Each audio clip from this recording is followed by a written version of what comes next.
Hello and welcome to the Midnight Bible Study. As we looked at in the last video, the theory of evolution, Darwinism, is worthy of it gets an F grade for facts and science. It gets a complete F for lack of evidence. And Darwin would have admitted that himself. We know that because he did admit to it in his own book. He was quite clear about that in the introduction to Origin of the Species, that there's no evidence, no facts to support his theory. It was just, I'll add that it was just wishful thinking. He wanted it to turn out to be true, but he couldn't prove it. He never could. Why then has a theory with literally zero evidence changed history and persisted and survived for 100 years? Why has it survived? And why is it forced down the throats of our children as fact when even Darwin didn't claim it was fact? And why is it pushed on everywhere you turn? It's pushed, on the public by the scientific community. The theory gets an F, and yet it's treated like it got an A. So we're going to take a look at why and how that's even possible that a failed theory could be so prominent in our society. For that, we're going to look at T.S. Kuhn, author of the Structure of Scientific Revolutions, and his insights on the structure of scientific revolutions goes a long way to explaining what is going on here. So Kuhn said scientists are attached to their theories and tried to avoid having to replace them with better theories. Now, that tells you a lot about the psychology of what's going on. But on the other hand, Darwin has been dead for a long time. It's not that we've got some influential scientist clinging to his theory. He's gone. But his followers are the true believers, the hardcore Darwinists, are essentially taking over that role of being attached to a theory, and they don't want to replace it. Believe me, they have very, very strong motives and reasons for keeping this theory alive. And we're going to look at that in just a moment. Kuhn says scientists work inside of a paradigm. It's a set of beliefs and assumptions. That's what a paradigm is. It's a set of beliefs and assumptions. This is where the money is. This is where the money is. This is where the research is accepted for publication. This is where the grant money is dished out. This is where prizes and promotions are won. This is where popularity is gained. This is where people get attention on social media. It's all within the paradigm. Now, the vast majority of scientists are far from being scientific about the reasons for which they hold their views. They're just like everybody else. They're people. They have emotions. They're emotional. Kuhn's ideas equated scientific progress with mob psychology. In other words, our so-called scientific community who portray themselves as so scientific and so logical and empirical, Kuhn's ideas equated scientific progress with mob psychology. So there's something going on beneath the surface, beneath the veneer of scientific pretensions. Now, a central concept in Kuhn's view is that a paradigm consists of an open-ended resource, a series of concepts and procedures, which structures the way that scientists work. For example, Andrew Lloyd Webber is a great composer because he has made more money. He's a better composer than, imagine there's this assumption, Andrew Lloyd Webber is a greater composer than Beethoven because Webber made a lot more money. And if everybody adopts that sort of standard that, if he made more money, he's obviously more influential, he's a better composer, then that becomes the standard. Now, that may be absurd, but that's the kind of thinking that can be going on inside a community, such as the scientific community. Now, Science proceeds under a set of associated beliefs and laws which were simply assumed to be true. Eventually, however, in the paradigm, anomalies arise. So you've got this paradigm that this is the way things are, this is the way things are, this is a fact, there's no dissent, nobody can argue with this. However, eventually there's some anomalies rise. Excuse me, if our theory is correct, this isn't working right. What's wrong here? So anomalies arise, and then people are attached to these theories emotionally. They want these theories to be true, and so they get desperate. And the irrational attempts are made to force these theories to fit. They want to make it work, even though the science is clearly starting to show that this isn't working. So, however, what happens according to Kuhn is that eventually the accumulated weight of the building accumulated weight of these anomalies becomes too much, and that paradigm just breaks down, and then a shift occurs. However, Darwin's theory is kind of it's incredible, because Darwin's theory blows all this away. Because Darwin's theory Darwin, as I said, Darwin never even pretended that this theory had any evidence to support it. It didn't have any facts. Nothing could be proved. Nothing could be proved in Darwin's theory. And so it's not as if you could be totally surprised when there's some anomalies.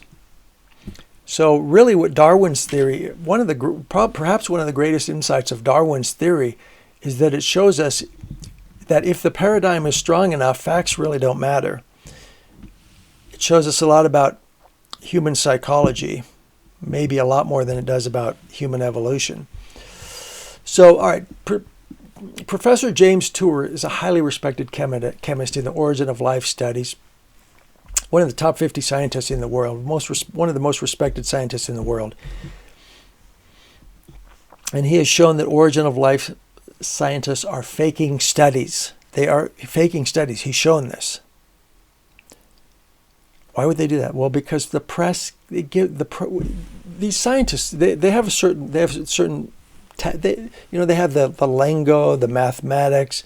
They have a certain specialized knowledge, and they can present this to the public. The public doesn't share that knowledge, so they can fudge it, and they can fake it, and nobody's going to notice it except the scientists, and maybe they won't even notice because most of them aren't in the origin of life studies, and most of the origin of life studies scientists are all doing the same thing. So, but James Tour has had the courage to go out there and expose the fact that they're faking studies. Harvard's Professor Sostak verifies this fake science claim.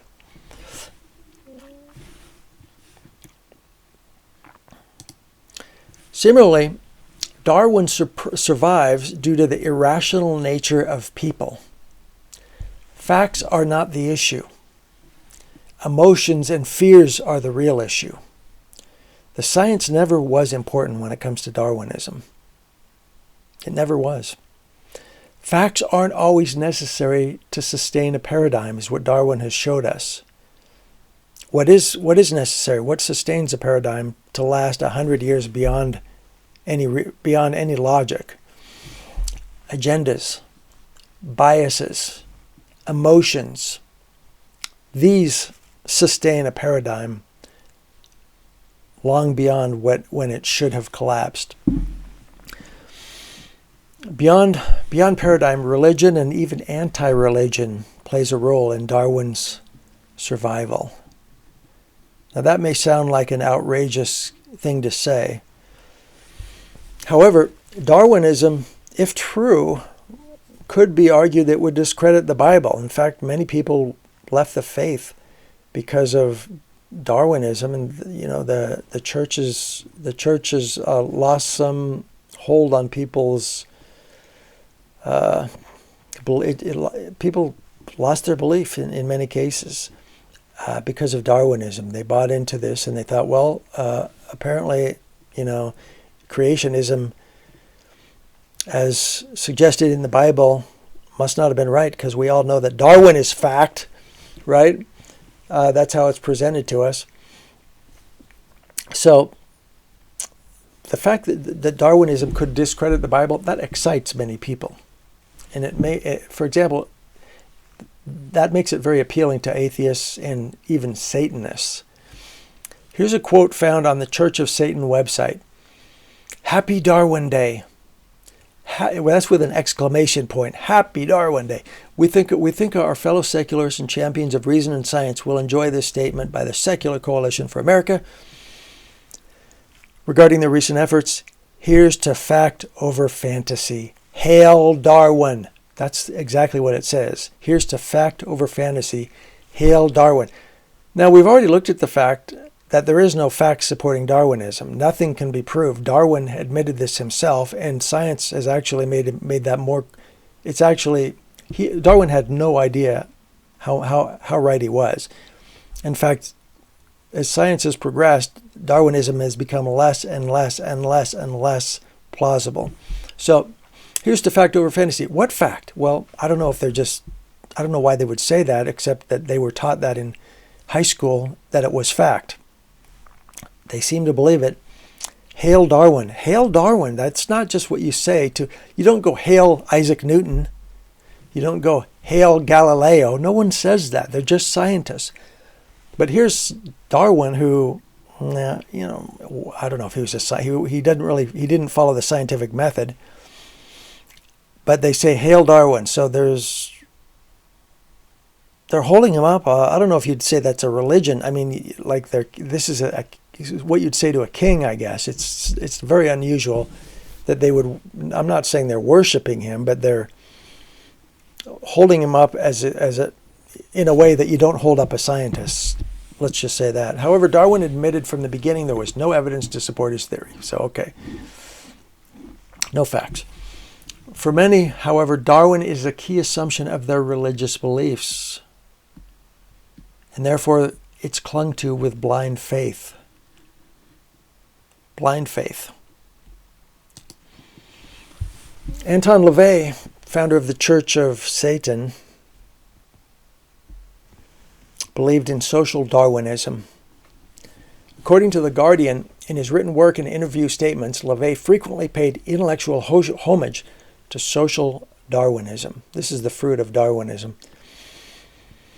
Specifically, the belief that superior cultures would rise to the top while inferior ones would and should sink into obscurity. So what is the motive here? The motive of social Darwinism. It's power. The motive, what makes social Darwin so appealing, is power. Seizing power. What do I mean by that?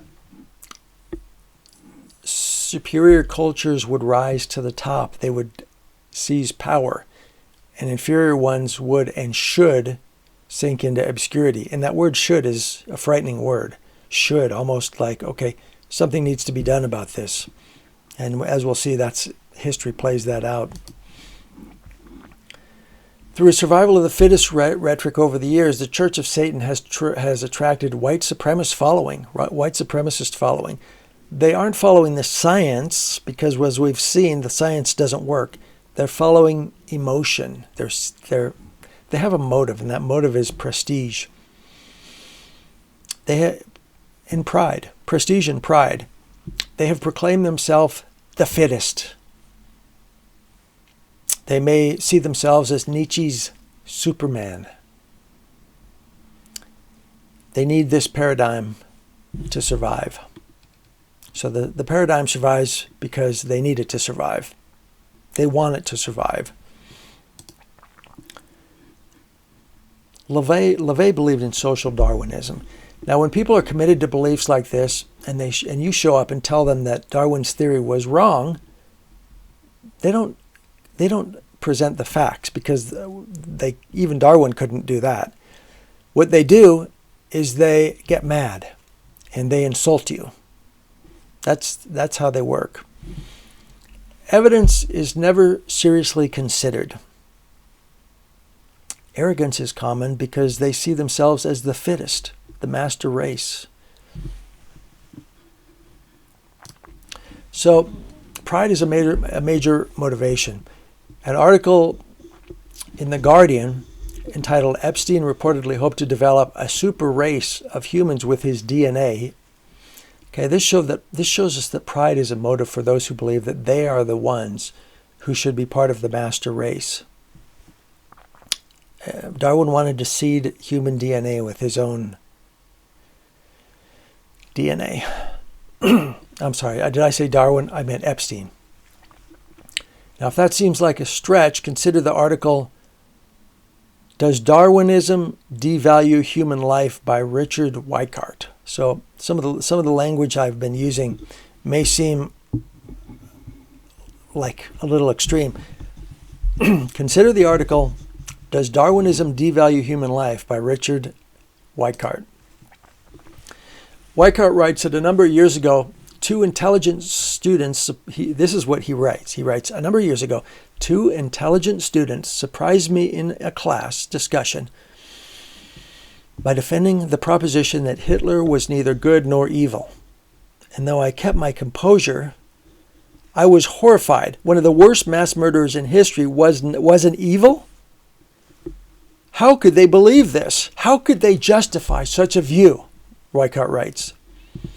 And then he says they did it by appealing to Darwinism. Their pronouncement on Hitler occurred while we were discussing James Rachel's book, Created from Animals, The Moral Implications of Darwinism, Oxford Press, 1990. So the motive, pride. The motive, preference. Darwinism, these students informed us, undermined all reality, all morality. So they preferred that. They prefer a world where you don't have to worry about the Ten Commandments. And they prefer the pride involved in being one of the privileged ones who is part of the master race. So Rachel's a philosopher at the University of Alabama, Birmingham, best known for his contributions to the euthanasia debate, argues that Darwinism undermines the Judeo-Christian belief in the sanctity of human life. So Darwinism can persist because of preference. It's the preference of the flesh over the spirit.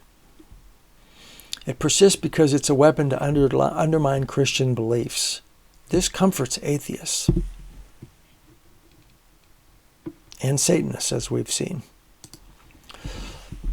Weikart writes in his article, Rachels assumes the truth of Darwinism and uses it as a springboard to justify euthanasia, infanticide for disabled babies, abortion, and animal rights.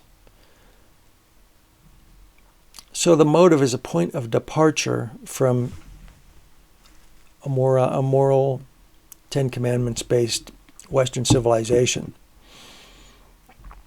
This is why the paradigm won't shift despite overwhelming evidence to the contrary.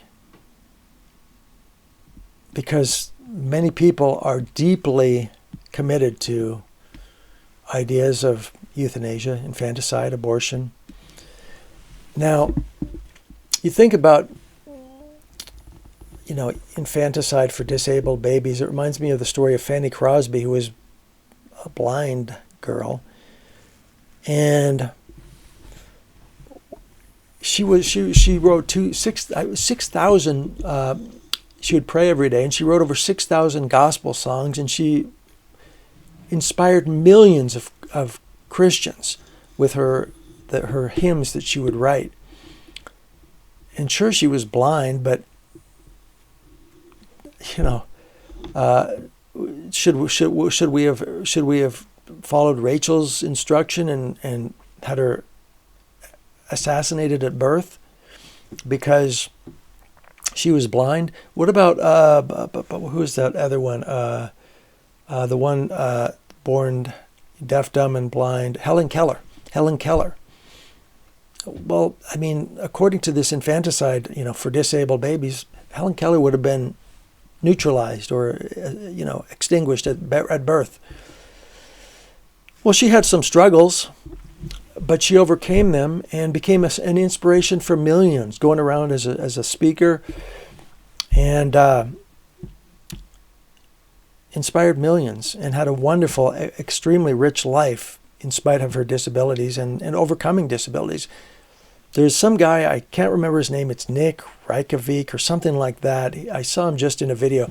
This guy's got no arms or legs. He was born that way. According to this infanticide, should he have been assassinated at birth and just got done away with? Well, this guy actually, he did face some hard times. He was, at one point in his young life, he became suicidal, but he realized the damage the pain it would cause his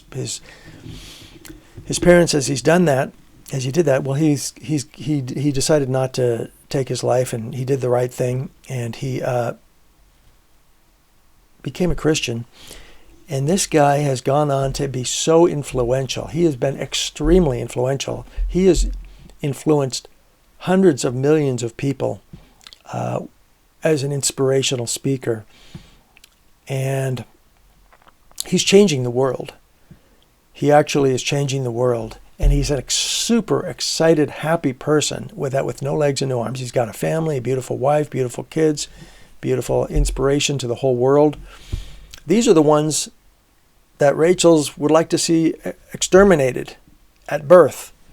Apparently, according to, as Weichert writes, Rachel's assumes the truth of Darwinism and uses it as a springboard to justify euthanasia, infanticide for disabled babies, abortion, and animal rights. So there you go. So there's this origins of the master race mentality to think about why the paradigm continues. Now that's well, the language is a little bit offensive perhaps, but I mean, it is what it is. There's a motive for profit and privilege. Weichert writes, as I read more about the developments of evolutionary ethics, I discovered that many scientists, social thinkers, and especially physicians in the late 19th century and early 20th century Germany did indeed use Darwinian arguments to devalue human life. And evidently they're still doing it at University of Alabama, Birmingham, where Rachel's is. In the second edition of his popular book, Natural History of Creation, 1870, Ernest Haeckel, the leading Darwinist in Germany, became the first German scholar to seriously propose that disabled infants be killed at birth.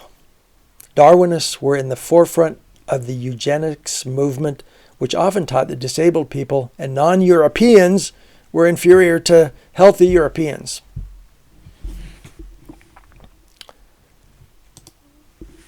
So there's a passion involved in these views.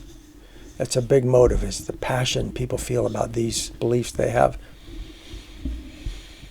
Weichert writes in his autobiography, however, Darwin rejected the idea of objective moral standards, stating that one, quote, can have for his rule of life, as far as I can see, only to follow those impulses and instincts which are the strongest, or which seem to him the best ones.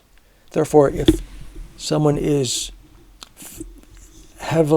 strong enough impulses for lust or even rape, they should follow that. If they have strong enough impulses to overindulge themselves in eating, they should do that. Or any kind of sin. If the impulses are strong enough, as far as I can see, Darwin says, only to follow those impulses and instincts which are the strongest and seem to be the best ones. If I really want to steal something, then I guess I should do it, according to this logic. This shows Darwin's non-scientific motivations. There's passion involved. Weichert writes, as Adrian Desmond explained in his biography of T.H. Huxley, the foremost Darwinian biologist in the late 19th century Britain, who earned the nickname Darwin's Bulldog, only from death on a genocidal scale could the few progress. That's pretty frightening. Huxley wrote, only from death on a genocidal scale could the few progress. And therefore we can see that pride and privilege and even profit are big motives for Darwinism, because only the few, only from death on a genocidal scale. It's not good enough to wipe out a few of these inferiors. Let's wipe them out on a genocidal scale. Only that way can the privileged and the few progress. Okay, there you go. That's what this shows, is that there's emotional reasons why people wanted Darwinism, why they clung to this failed theory. It's for emotional reasons, for profit and pride and privilege. Hellwald expressed the same idea in The History of Culture, claiming that evolutionary progress would occur as, quote, fitter humans, survival of the fittest. So evolutionary progress would occur as fitter humans, quote, stride across the corpses of the vanquished. This is natural law, quote, end of quote. So according to this theory, the privileged ones must stride across the corpses of the vanquished. Okay, that's pride, privilege, profit. Those are the real motives behind Darwinism that hold up the paradigm. That's why the paradigm can survive despite the fact it's a failed theory. There's you cannot find any stronger motivations than people who are clinging to genocide and domination and what they call progress. For some, to stride across the corpses of the vanquished, that's progress. Weikart writes, indeed, many leading Darwinists in the late 19th century and early 20th centuries claim that in order to foster evolutionary, quote, progress, the less valuable evidence of humanity, generally defined as the disabled and those of non-European races, had to be eliminated. Wow. They feared that Judeo-Christian and humanitarian ethics, together with the advances of modern civilizations, especially medicine and hygiene, would produce biological degeneration, since the weak and sick would be allowed to reproduce. So I wonder who gets to decide who needs to be eliminated. That would be quite a job. A surprising number of leading Darwinists, quote, promoted killing the unfit as a means to bring biological progress. So what's the motive? Progress. And how do we do that? We kill the unfit. Quote, racial extermination and infanticide were integral components of their Darwinian program for biological rejuvenation. So they want to purify the bloodline. There you go. Progress. It's a big motive for sustaining the paradigm. Weikart writes, in retrospect, the connection between these Darwinian ideas and Hitler's ideology are obvious. Yeah, they are. Now, Richard Weikart is the author of From Darwin to Hitler. That's the name of his book. Evolutionary Ethics, Eugenics, and Racism in Germany. So that book is available on Amazon if anyone's interested. So Weikart writes, Hitler was strongly influenced by the Darwinian ideology of the eugenics movement. I think we've looked at that. Oh no, we didn't look at that, because this is about Hitler being strongly influenced by the ideology of this eugenics movement. And if you've studied the programs that Hitler put into place, that's a terrifying statement. Hitler justified his racial views by appealing to Darwinian science. Fritz Lenz, the first professor of eugenics at a German university, crowned in 1933 that he had formulated the essentials of Nazi ideology even before Hitler began his political career. Congratulations, to Fritz Lance. Quote, Weichert writes, quote, Australian bioethicist, Weichert writes, Australian bioethicist Peter Singer, whose appointment a few years ago to the chair of bioethics at Princeton University, is renowned for promoting the legitimacy of infanticide for handicapped babies and voluntary euthanasia. So that's what they're teaching in the Ivy League schools. Okay. Darwinism plays a key role in Singer's philosophy. Okay, well, why does the paradigm not fall apart? Well, they're clinging to it at Princeton University. These are some of the top universities in the country. Princeton University is a very prestigious university, and they're promoting infanticide, killing handicapped babies. Are you kidding me? That's deranged. Involuntary euthanasia. So there's the privilege of survival is the motive. It's being one of the privileged ones who's worthy to survive. And there's a lot of pride in that, being one of the privileged, those who are privileged to survive because of their superiority. A strong emotional reason is that pride of superiority. So, according to Weichert, Singer claims that Darwin, quote, undermined the foundations of the entire way of thinking of our place, the place of our species in the universe. Darwin undermined the entire Western way of thinking about our place as a species in the universe. It stripped humanity of the special status that Judeo-Christian thought had conferred upon us. We are made in the image of God. And Darwin tried to take that away. In fact, in many cases, for many people, he did take that away and made us descended from some kind of half man, half lizard that crawled out of a swamp. As we looked at in the last video, that theory's nonsense.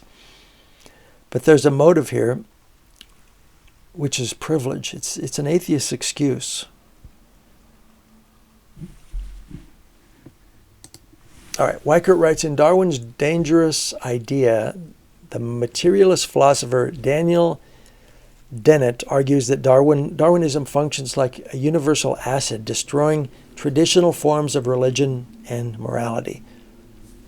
Now, you don't have to, anyone who's paying attention today understands that there is, to the news, for example, understands that there are people, a lot of people around these days who like the idea. They want to destroy traditional forms of religion and morality.